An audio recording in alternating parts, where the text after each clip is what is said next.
Hi everyone, today we will present about the countries that practice absolute monarchy. A monarchy is a form of government where is a single person, the monarch, holds the central power and usually inherits the position. The monarchy also originated from the Greek words monarchia, which is mean single, one, and the rule of one. Monarchy can be absolute or constitutional depending on the extent of the monarch's authority. Example include the British monarchy and historical monarchies in various countries. There are two terms of monarchy, which are absolute monarchy and limited monarchy. So, for our assignment, we will present about absolute monarchy. Absolute monarchy refers to the form of government where the political power is held by one supreme power. In an absolute monarchy, the monarch holds absolute power without significant constitutional limitation. The ruler has unrestricted authority over the government and is not bound by a constitutional or laws. This form of governance was more prevalent in the past with rulers like Louis XIV of France, exemplifying absolute monarchy. Today, constitutional monarchies where the monarch's power are limited by constitutional are more common. Brunei Darussalam is one example of a country that uses an absolute monarchy in which the Sultan exercises executive power. There are no elected representatives at the national level. The Sultan is descended from a centuries-old royal line maintained by intermarriage among cousins. No political opposition and almost no political activity are allowed. Bruneians are proud to have the world's oldest reigning monarchy in the only remaining Malay Islamic monarchy. Who is the current ruler of Brunei? Is it Sultan Hassanal Bolkiah, who is the reigning monarch of Brunei, having ascended to the throne on October 4, 1967? Born on July 15, 1946, he is one of the world's longest reigning current monarchs. As the Sultan, he holds absolute authority, serving as both the head of state and the head of government. His full title is Sultan Haji Hassanal Bolkiah Muizzuddin Wadaulah. Even in Brunei Darussalam only has one ruler. However, their people love their king, and we must wonder why their people love their king, right? Is it because the people of Brunei may have various reasons for their support and love for Sultan Hassanal Bolkiah? The obedience of Brunei citizens to their ruler, Sultan Hassanal Bolkiah, can be attributed to several factors. The first thing is cultural and traditional values. Brunei has a deeply ingrained culture that values respect for authority, traditions, and the monarchy. The Sultan is a key figure in upholding these cultural values. The second thing is stability and prosperity. Under the Sultan's rule, Brunei has experienced relative stability and economic prosperity, particularly due to its oil and gas resources. The citizens may attribute their well-being and the country's progress to the leadership of the Sultan. In Brunei Darussalam, the legal system is based on Sharia law. Some general rules include dress codes, restrictions on alcohol consumption, and adherence to Islamic principles. It's advisable for visitors to be respectful of local customs and laws while in the country. Next country is the United Arab Emirates. UAE is a federal absolute monarchy and its political system is characterized by a hereditary monarchy where ultimate authority rests with the ruling family. The leadership of the UAE was solidified through the formation of the Federal Supreme Council (FSC), consisting of the rulers of each emirate. The FSC serves as the highest constitutional authority in the country, making critical decisions on matters of national significance. First thing first, supreme authority. The basis of the UAE's absolute monarchy lies in the concentration of power within the ruling family of Abu Dhabi, the Al Nahyan family.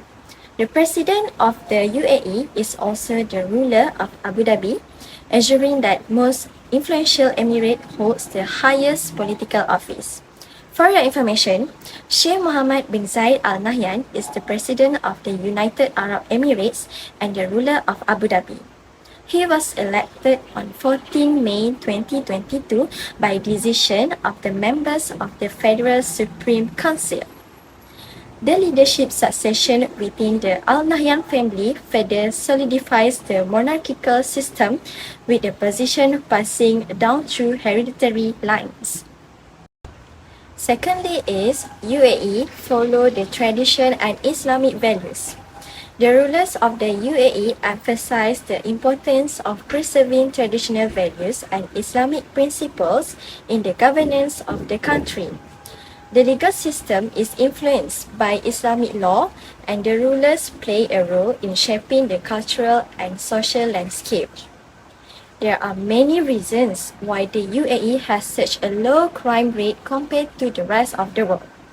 Their local government follows the rules set by their religion, which are strict. This makes the law of Dubai conservative, close, and strict because of their Islamic religion. For example, you cannot drink alcohol, cannot intimate with the opposite gender unless your spouse is married. There are strict punishments for theft and pickpocketing. You cannot speak loudly in a public place and you have to obey road rules.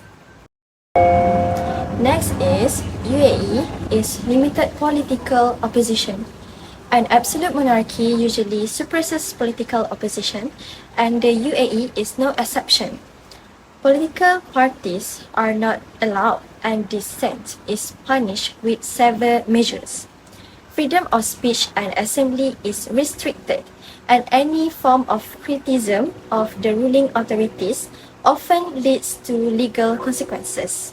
The lack of a strong political opposition further strengthens the centralized power structure within the ruling family.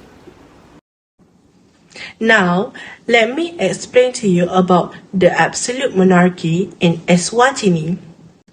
Eswatini, formerly the Kingdom of Eswatini and also known by its former official name, Switzerland, is a landlocked country in southern Africa. Eswatini is located between South Africa and Mozambique. It is also the last absolute monarchy in Africa and of the few remaining in the world. The current throne of Eswatini is King Mswati III, now 55 years old and had been the monarch since 1986. Here are some aspects that shows Eswatini is an absolute monarchy. The first aspect is the Thinkundla system, which is a concept of government in the kingdom. This union government was created by the Constitution of Eswatini, where the monarch holds the supreme executive, legislative, and judicial power. The Ngwenyama, or formerly the king, is the hereditary leader, rules the country with the assistance of the Prime Minister, Cleopas Damini. Other than that, some of the local leaders are also appointed by the king. The parliament consists of 82 seats in the House of Assembly, and 10 of them are selected by the king. Meanwhile, the Senate, there are 10 from 30 seated members that are chosen by the king. Next is the constitutional limitation, which is a rule or provision in a country's constitution that limits the power of government branch, department, agency, or officer.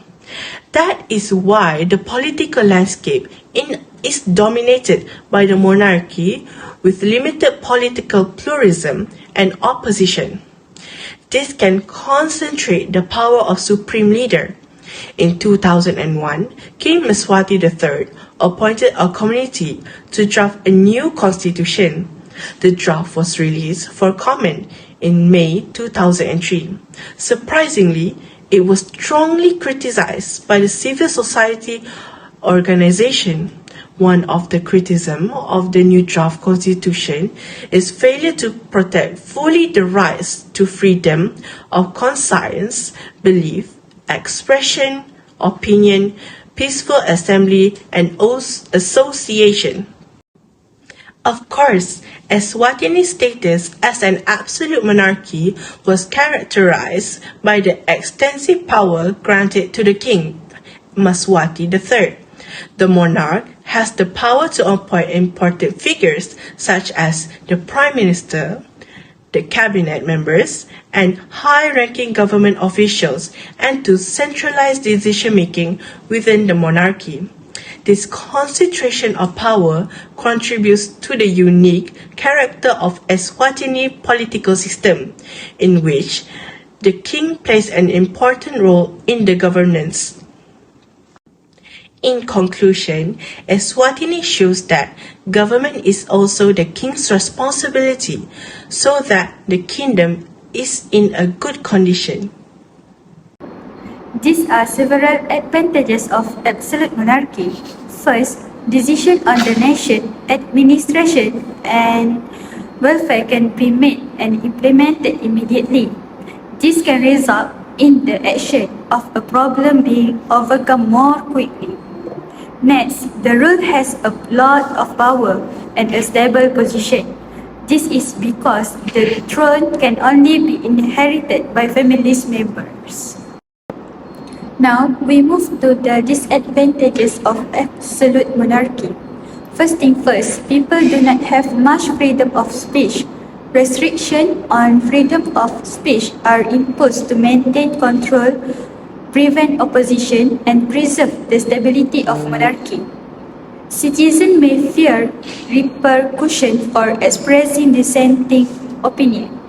This lack of freedom of speech is a characteristic feature of autocratic system where political dissent is not tolerated.